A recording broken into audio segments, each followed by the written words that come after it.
We know today that's completely untrue. The issue about you can just choose whatever you want is incomplete. Our choices are affected by our neurobiology.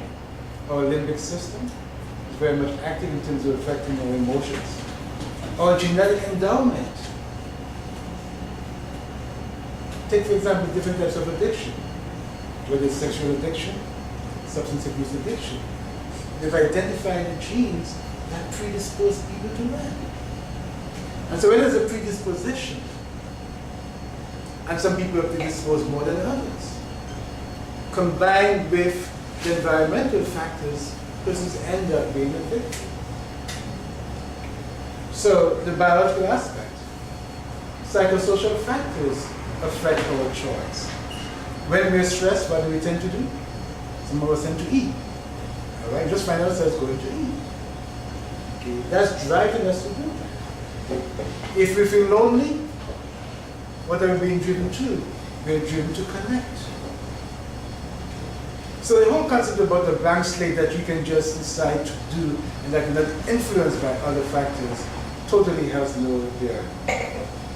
Then there are sociocultural factors that affect what we do. You know, what kind of meanings do we give to activities? You know, certainly affects that. Environmental factors determine. Okay, we're here in the comfort of this room. Suppose it was 100 degrees in this room right now. Would you be listening to me? Probably not. The environment factors affects our choices. And so what we find about personal choice is, prior to World War II, men were in the workforce. When men went out to the forefront of the battles, women came to the workforce. And as that began to happen, we found that more women began to have relationships, extramarital relationships. And now with the internet, what we find today is that the ratio and the gap between men and women having extramarital and other relationships is very close. So again, here's a clear case of environment. Environmental changes have actually impacted.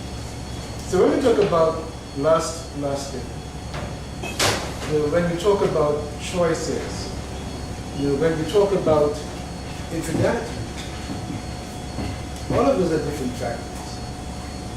Also, our spiritual values are very important in helping us make choices. How do we interpret our relationship with God? How do we interpret our relationship with one another? But that's just one part. It would be wonderful if everybody who says they were a Christian that they love God, or whether they were Jewish, whether they were Muslim, that they love God, that they never got involved with infidelity. You could read your Bible all day long. It's not going to stop us from having our sexual drives. That's how we're made. What we have to do is to begin to accept who we are. Accept our biology, accept that God has made us. And then within that whole context, begin to have some directions. So in summation, sexual desire is normal, it's God-given, it's a natural part of our humanity. The desire for relationships is normal. The laws that define marriage come from legislatures. Religion tends to define the kind of interpersonal relationships that occur in a marriage. But society determines who is married and how we get married. Humans are not naturally monogamous. As I said, the peri-vows, when they get involved, they never separate. They're there until death. They just naturally do it. They don't have to think about others. They are committed just to there. Human beings are not like that at all. They're wonderful, but just not that way. There are different forms of marriage in China. So again, we have to ask ourselves in a social context, where exactly are we? And then personal choice is affected by various factors. So biology and environment affect our personal choice. Then again, finally, our spirituality, how do we define ourselves, the meaning that we give to ourselves, our commitment to God, our higher power, whoever it is, certainly has a major influence. So the complexity of life, it would be wonderful if life could be, from a reductionist perspective, very simple, very naive answers. When you think of 2 centuries ago or 2 millennia ago, it was very animistic. You explained everything from a very simple. If it was thunder, it was because the gods were fighting. If it was rain, the gods were happy. Very simple explanations for everything. Today in 2011, life is much more than that. And I think what we're trying, those of us who are Christians here, is to really be able to communicate to persons at a certain level that brings a sense of authenticity in what you say. That's what I think is missing so much. Being authentic and looking at the whole picture. So, are you more confused or less confused? Let's have some questions and some dialogue. Good afternoon, everybody. I missed the first part of the presentation, but how did you define monogamy?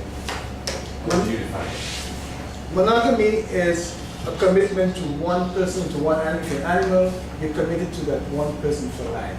It doesn't mean not having another sexual relationship. Okay. That's how it is defined from a scientific perspective. Okay. So that's what it's very for. They are there for life until somebody dies. That's monogamy. What we have in most countries today is serial monogamy actually occurs. You get divorced, get somebody else, it's serial monogamy. Huh? You said monogamy is not a natural choice. It's not a natural aspect of humans. Natural aspect. So then would the same standard go for polygamy or wanting to be with other people? Is that goes against the natural? Is that not natural either? Or is that natural? It is natural to be, as I said, is to have desire. Or it's natural to have desire? It's natural to have desire to be aroused by other persons. Again, if you're monogamous, it would mean that when I'm in a relationship with you, it would be for life, just natural. But that's what monogamy actually means. More than having one person in your life forever, you're committed to that person. Is it abnormal to act on those desires or impulses? Abnormal to act on them? Yeah. From a physiological perspective, it's not abnormal. The issue is in the play of physiology, in the play of your value system, those kind of issues. How do you define infidelity? How do you define those issues? Well, it's natural to be attracted. I mean, when people try to deny their attractiveness, and many times when you find, one thing I've seen over the years, especially among preachers, us whole preachers, when you hear a preacher talking about something sexual over a period of time, you know there's a problem. It will always happen. I mean, I think it's sad to say, but you see it happening all the time. So yes, the desire to eat, desire to drink, desire to be sexual, unless I say if you have sexual aversion desire, or you've been abused and other factors psychologically begins to depress. That's what testosterone does. It creates desire. It creates fantasies. That's a natural part of our existence as Homo sapiens. The issue is how do we now define how we relate with other persons from that perspective.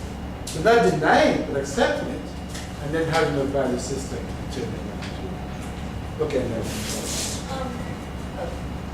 Okay, and then come. You won't forget your question.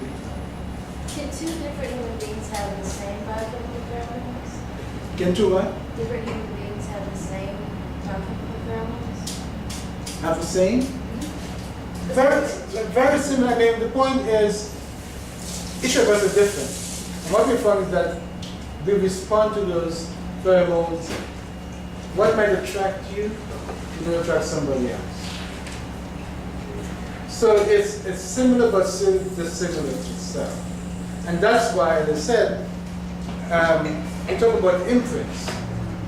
Imprints occur when somebody tends to have a certain attraction for a certain type of person, whether it's the color of the skin, whether